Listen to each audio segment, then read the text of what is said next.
Maayong hapon mga palangga, mga kahirap, maayong hapon sa inyong tanan. Ay gutom kaayo, so wala mi kaunon kong merinda. Naghimo na lang ko kuan mga kahirap, naghimo ko og kanang merinda ba. Ang akong himo nga merinda mga kahirap kay kuan kaning ngit-ngit man man makita. Kuan kaning saging, tapos karon kay wala may gata mga kahirap. Saon man ako ni walay baligya nga gata, walay lubi nga nahulog sa kalubihan sa akong ugangan. So ang akong diskarte na lang ani, ako na lang ni siyang asukaran anong gatasan, butang gatas mga kahirap. Nagpanik ko og kamuti. Tapos napupoy saging yung ipalit niya hilog. Bis magbinignit ko kay gusto nang nag-crave ko og kaning binignit ba. Gamasin gamay lang gud kanilang tatlo ka tawo makakaon. Kaso lang kay walay lubi. Dati may baligya diri sa mo ang tindahan nga kaning sachet nga lubi anang gata ba. Ang problema naguba man kay wala kay isang magpalit sang gata nga naa sa sachet, gilabay kay na expire na daw. So karon wala may lubid rin nga nahulog mga palangga. Ay mag-ano na lang ko ani, bitangan na lang nako gatas mga kaunta karon, mga kauntag nilugaw binignit do, di ba mga langga. Diskarte na lang taani kung unsay atong lutuon. So karon nag-slice ako kamuti mga langga. Dere Nag-slice ako mga kamuti na slice unsa nako ning kamuti kay para maglugaw ta. Makakauntag lugaw karon, di ba? Amo na slice kamuti kay ato ni siyang lagaon ikauban sa idungan na nako tanan para isa na naglaga ba, kay para dili kalas og kaning butin gasol kay magasto. Ngana lang na basta kuan budget ta sa ato ang kay saon taman. Ni ana man gid ang atong kinabuhi diri sa bukid, di ba? So gahi kay siya kay dako man gud nga kamuti. So akong sliceon para dali lang siya maluto. Malata ka lang mura gud siya isagol sa lugaw sa binignit. Magbinignit unta ko ang akong sagol kamuti lang og saging. Saon man wala may gata. Okay. Saon na kay wala may gata, walay baligya, tapos walay lubi nga kuan. Walay lubi nga nahulog sa kuan. Di ko kabalo magbunot. Di po ko kabalo magbunot mga langga. Sa sunod mga pila ka bulan kay makakuha na ta kay naanay tay silingan diri nga ga iskuan ga isay tawag ana ga galing og lubi og kaning kuan bukbok. Kaya na natay silingan din magtukod og tindahan niya bukbok. So saging na sad akong isliceon mga langga mo lang yapon. Mo lang yapon na. Diretso ko na diri siya Ana lang mga palangga, diskarte lang ba kay para makakaunta. Nag-grave man gud ko kuan binignit. So ayan, kapalit ta 30 lang, 30 tanan. O di ba? Butangan tala ni karog bugas isa ka kumkum. Wala na, sulbad na. Makakauna tang binignit, diskarte. Ang automatic na niya luto. Kay, kuan ba, budget sa gasol, budget sa butin. Dungan tanan, dili na pag isa-isahon, nga latan pa ang kuan. Bugas una.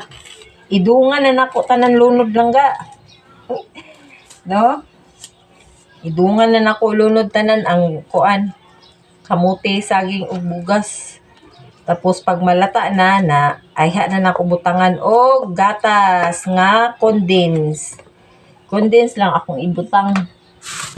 Kay para lami. Kay wala may kuan, wala may gata.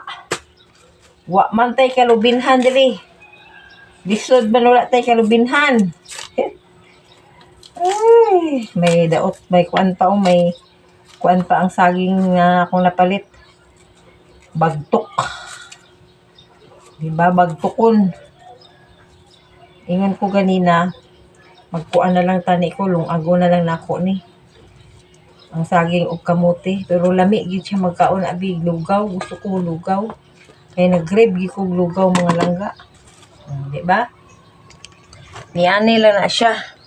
So, ato ning sabawan, kay para atong taang kamote o saging. Tapos butangan na to bugas gamay lang. Oh. 'Di ba? Amo na siya automatic ba nga ayan mga kalangga, ayan mga kahirap ayan. Nagluto na ako. Ayan. So nag-grave ako sang binignet kaso lang wala ko'y mapalit na gata. May lubi man dire pero dili ko kabalo magbunot. O, di ba? Di ko kabalo magbunot sa lubi. Tapos, gitamad gid ko siya Gitamad gid ko. So, lami kay magkaon og binignit. So, nagluto kog binignit mga kahirap. O, nga, amo ni siya kamote, saging, bugas. Gidiritso ko na lang, gidungan ko na lang sila tatlo. Kaya para isa ang pagkalata. Di ba mga kahirap? Ana lang na siya magluto nga. Basta mag-grave gatay kuan kaning mag-grave ganita gusto ta mukaon na basta nalan tay kwarta okay, pero kung wala ta kwarta pas mong bitok. Pero at least no palit kog kamote 27, saging dayon nga 12. May bugas man ko dire kundi okay na, sulbad nang akong kuan, sulbad na kong grave sa binignit mga kalangga, di ba? Uy, anak lang na mga kahirap. Ang gusto ta magkaon, ayan. Kaso lang, wala tay gata. Lami unta ni siya kung may gata mga palangga. Pero sige lang, agwantahon ta na lang ni. Agwantahon ta na lang ni. Gatas na lang, condense na lang kung isagol. Condense na lang ako isagol mga langga para di na ako magpalit og asukar og gata. So ayan mga kalangga, so tingnan nyo ang aking niluto na binignit. Diba malapit na maluto, makakain na tayo ng binignit. Ay, sarap naman. So, ayun, malapit na maluto ang ating luto na binignit. So, ayun mga kahirap, kumusta ang inyong merinda dyan? Magandang hapon po sa inyong lahat. Kumusta ang ating merinda? Anong merinda nyo dyan? Anong gustong merinda nyo? O diba? Tayo ay nag-crave ng binignit, kaya tayo ay magluto ng binignit. So tingnan natin na ang bata dito kung nandito. Ayan, nandyan pala nakahiga. Ayan,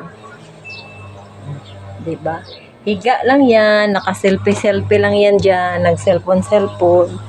Busy sa cellphone niya. Diba? Ganyan talaga ang buhay. Ayan mga kahirap, lagyan na natin ng gatas ang ating binignit. Ayan. Para maganda ang kulay, parang mayroon siyang gata. Diba? O, tingnan nyo mga mahirap. O, ang ganda ng kulay, para na siyang binignit talaga as in. Ayan, matamis na mga kahirap. Matamis na, 'di ba? Yan lang ang ilagay natin gatas. So, huwag natin ubusin kay baka maghingi pa ng bata ang bata dito. Pakuloyin lang natin bago natin kainin ito. Luto na 'to, oh. Luto na ang saging, luto na ang ano. So, Deng! Palihog sa ko, Deng, be! So, ayun na, luto na mga kahirap. Ayan, nilagyan ko ng milk. Ayan, sarap na siya tingnan. Tingnan nyo. O, diba? Kumukulo-kulo pa yan. So, okay na. Luto na yan. Finish na. So, maghukad ako mga kahirap para magkain tayo. Ayan. Diba? Sarap. Oh, ay! Nakakain na ako ng binignit. Yehey! Ayan, luto na. Kain na tayo ng binignit. O, diba? Sarap. Deng, kaon ka, Deng! Ayan, thank you so much, Lord. Nakaluto na ako, Lord. Makakain na ako nito. Ayan, ang gusto kong kainin ngayong hapon. Ayan. Ang problema mga kahirap kay grabing init. Init as in init. Ayun siya mga kahirap. So, magsaksak ta sang puri aning electric fan. Kag ipatubang na to sa ato ah. Yan. Tingnan nyo. Oh. Kain tayo. Ayan.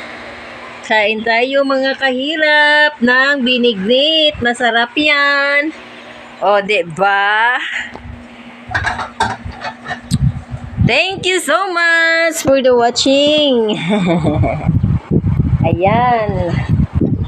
So, mainit. Palamigin muna natin mga kahirap kasi mainit. Ayan, kamuti at sasaging at saka bigas lang. And then, wala akong lubi kaya nilagyan ko na lang ng kondensada. At least, makakain na ako ng binignit. Sarap. Kain. Thank you so much for the watching. God bless you. I love you all. Happy Sunday.